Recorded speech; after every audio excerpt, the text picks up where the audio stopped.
They're constantly feeding us new projects to work on, new proposals to work on. As you know, in the agency or marketing business, they're constantly meeting new customers and stuff. And so whenever they needed us, I was just willing to do the proposals. I was willing to put in the effort to get them that customer. And then now it's just been, retention, making sure that we're doing everything we can to not only maximize the organic, but maximize the paid side. And then also not charge them anymore. We've literally stayed at the exact same campaign retainer for 11 years now with this auto group, and so I think if we had gone back to them and said, hey, you know what, you're in a legacy program, now it's $1,000 a month, or now it's $1,500, then they're going to say, oh, am I seeing the value? And they might have pulled the plug, and so that was one thing I always learned from my dad. And I used to be hard on him about it, but he taught me through his work ethic, and also his business has grown insane amount by literally just doing what I just told you. And that is, when you get a customer, you work hard for them, but you don't go back to them too many times and ask for more. Because in fact, we get a lot of customers because of that situation where people are like, you know what, we're just trying to see some other options because our agency is now telling us it's going to be $3,000 a month and we were only paying $1,000, and you know what I mean? And so it's like, what's going on here? But yeah, I mean, it was scary times. I mean, it really was. I had also been going through some of my own personal stuff. I had bought a house at the wrong time. It closed in January 2009. The house was worth $300,000. Over that year or two, it turned into worth $160,000-$170,000.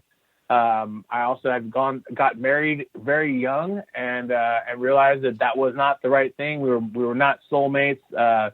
When the economy crashed, I had my ex-wife's mother and her daughter or her sister all living in my house. Things got really wacky in my personal life. And so that was a big, piece to it all, is that I always tell people your personal life, your personal finances will directly affect your business. And so I want to say it was probably at the end of somewhere near 2010, I started telling myself in the mirror, hey, Travis, you got to figure out what's not working for you right now. And you need to get yourself out of this situation of, this house. I had some credit card debt. I was not thriving. You know what I mean? I was paying the bills. I was making it by, but I wasn't thriving.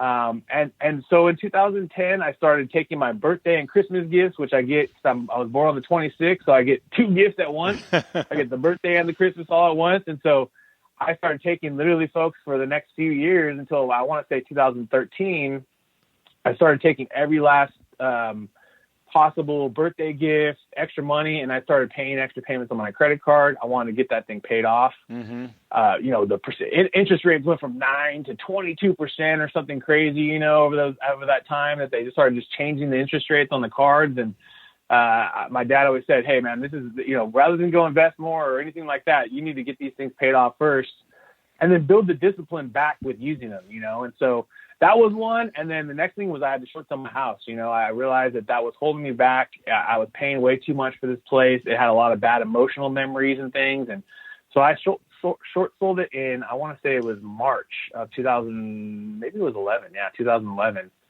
And that was like my momentum change. I humbled myself. I ended up living at my father's house for about 5-6 months, getting all my cash together, because my dad didn't charge me rent. So I was just getting my momentum ball happening. And literally from that point forward, me and my dad would start talking stocks. I bought Tesla stock at 26. I bought NVIDIA stock at $9 a stock, $9 a share. And I started just learning about stocks and about how these companies could also, make me some money. Mm-hmm. And that, like I said, was my epiphany. I mean, the stronger I got in my own personal finances and my own daily life, the stronger that my business got, because it was like, I wasn't worried about the money as much because now I got some investments and I was meal prepping. I still do, to save money on the food. And at the end of the day, it started to come together in about 2011. From then on, it's been kind of just an upward trajectory. There's been bumps along the way, but it's been an upward trajectory of our team growth, more clients, better website, better content, and now my personal finances too, outside of this last week, our stock market is getting slammed this week, but it's a good time to buy if you're interested in buying. Travis, Listen, this is going to be one of those shows where people are going to have to go back and listen to a couple times. And the reason why I say that is that you run fast and hard. I'm guessing that your risk tolerance is pretty high in all things. And you've been dropping nuggets the last 10 minutes, and I can't keep up with all of them. But there's a couple I want to circle back. There's a couple I want to circle back to because, you know, you are a person that started a business and you went all in on this thing. You said without even hesitation that you were funding the company and you weren't making a lot, but you were willing to cash in your retirement plan, you know, your 401k or what have you. Yeah. I mean, to a lot of people, that's absurd, right? Why? Oh my God, I can't cash that in to run my business. I will say that the reason why I picked that out is because it resonated with me when I started my tequila company back in 2008 when there was no money. I cashed in my 401k and paid the tax on it years later because I needed every penny at the time. Sometimes that's what it takes. And I love that you passed over that so quickly, you know, that you didn't even think twice about it. But I think it's an important factor to point out your level of commitment to this business and what you were willing to do. You know, that was obviously part of your thought process, but how did you decide I'm willing to sacrifice it all at the time? Well, shit, it was just one of those things. I saw the other industry I was in was going to change and evolve, meaning like they couldn't afford to keep the management and keep the bonuses and commissions that we were doing. Because, I mean, if they have less viewers on TV, there's going to be less availability for these people to be able to, you know, get you out in front of, you know, get out.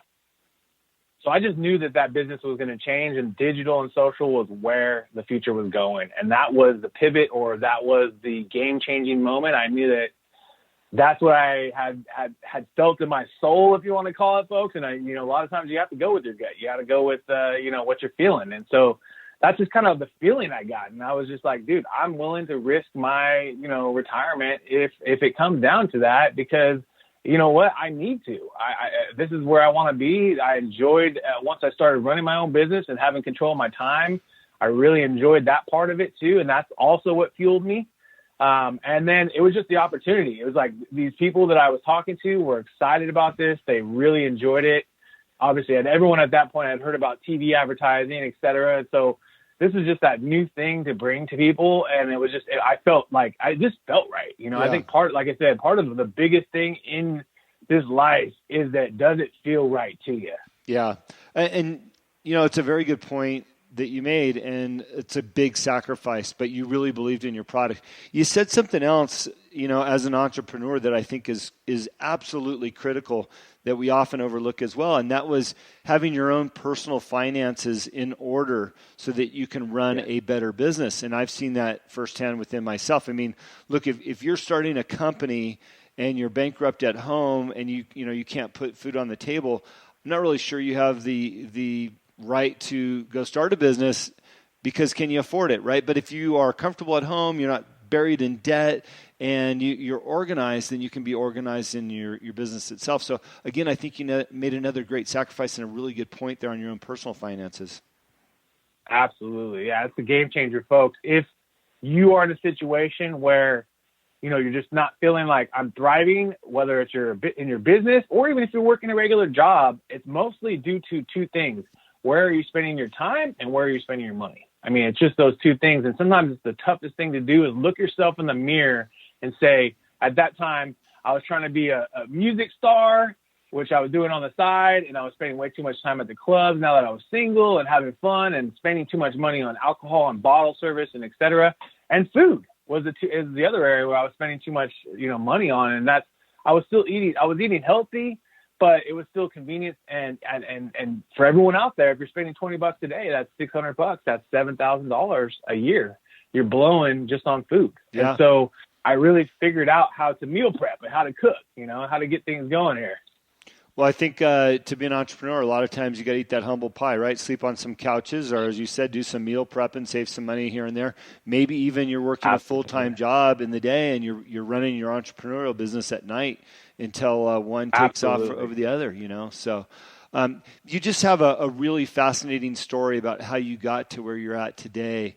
Can you tell us more about your business as it looks today and some of your clients and what you guys are doing? Because, I'm looking at your website and you got partners on there like Jaguar and Lexus and Mrs. Fields. Like, you're in the big time now. Oh, yeah. Absolutely. Yeah. We work with, some of the top brands, some of the top businesses out there, from every single level, from local all the way up to nationwide companies. Still the same model. It's just managing Facebook pages. And then obviously now we're managing more of the Twitter, LinkedIn, let's say Pinterest. And now obviously probably the hottest one right now is Instagram. And, it's an ever evolving business. It's not an easy business because unlike a lot of businesses, like my father's businesses, for instance, filing taxes, he can always file an extension. You could always push it out later. In this business, it's something that you're constantly being, what have you done for me lately? Like it is literally, and marketing and advertising is that kind of business in general, but my business, social media, is like every day you're creating content and like, oh, does it get engagement? Okay. Are you engaging? Okay. It's like, what have you done for me lately? Like literally every day, as well as when you have a team and you have a lot of different things going on, there's bound to be mistakes happening. There's bound to be someone posting the wrong thing on the wrong page or the wrong date on the wrong page, et cetera. And so it's just a business, folks, where, like I said to you in the beginning, if I looked at how much time it was going to take, I might have chosen a few different paths, like, down the road, maybe more into strategy, maybe more into doing stuff that wasn't necessarily managing all the content for the client. But now it's like, one of those things you just accept it. You kind of just accept it. The biggest blessing is that we have 27 team members that are all eating and being able to thrive and survive in this world based on the fact that, of us, because we've brought in the business, And so I think that is the biggest thing at the end of the day is just making those decisions, for yourself. You have to constantly tell yourself, the story is, my wife always says, you have to be your biggest cheerleader. So sometimes when I'm getting on my down days, I'm like, holy shit, there's just so many things going on. I have a podcast. I'm going on podcasts. I'm a dad. I'm an investor. I'm a business owner. And so, you're bound to have days where you're just like, this is just piling all up on me, man. I feel like I'm getting buried over here, And so I just got to reflect and remind myself, you started this, you created this. Don't forget that this is a big blessing because there's a lot of people that don't have opportunities in life to grow and build business. And same thing with my podcast, same thing with going on shows, and same thing being a dad now. I have a daughter, she's 1 year old, and I'm a pop entrepreneur. So my wife's a psychologist. She's a doctor, and she doesn't want to quit doing that to stay at home. She just she can't wrap her head around that, And so I said, okay, well, what do I got to do in my life to make this happen? My father sacrificed our relationship, his relationship with us kids, because he is an entrepreneur that does leave. He has clients in Texas, Philadelphia, New York, Boston, and Chicago, all the major financial areas. And the whole epiphany is that that's just who he is. And he also built his business in a different time. So I told myself, when I was having a daughter, when my wife's pregnant, we said, hey, this is a game plan. I'm going to stay at home. I'm going to be watching our daughter like every single morning. I'm going to find help to come to the house and help me so I can, have some time to just focus and work. But I'm going to be present in her life and take an active role and let my wife, who's a power boss woman, keep her role in her life, because it gives her too much significance, as well as obviously she's got student loans and she makes a good amount of money, folks, because she's a doctor. But the point is that now I'm being challenged with something new I wasn't expecting, and being a papa entrepreneur, it's tough certain days because you're just literally sitting there, reading books or playing with Legos when you could be doing something much bigger for yourself. You could be talking to more customers, building your business. So now the focus is not revenue for us as a business. The focus is retaining our customers, keeping them happy, and slowly growing. Because now, as a pop entrepreneur, as someone that has to do both, I can't be with everybody. You know what I mean? I've had to pass on deals. I've had to say, it's just not the right fit because I can tell the level of expectation that they want is not something I can deliver at this point.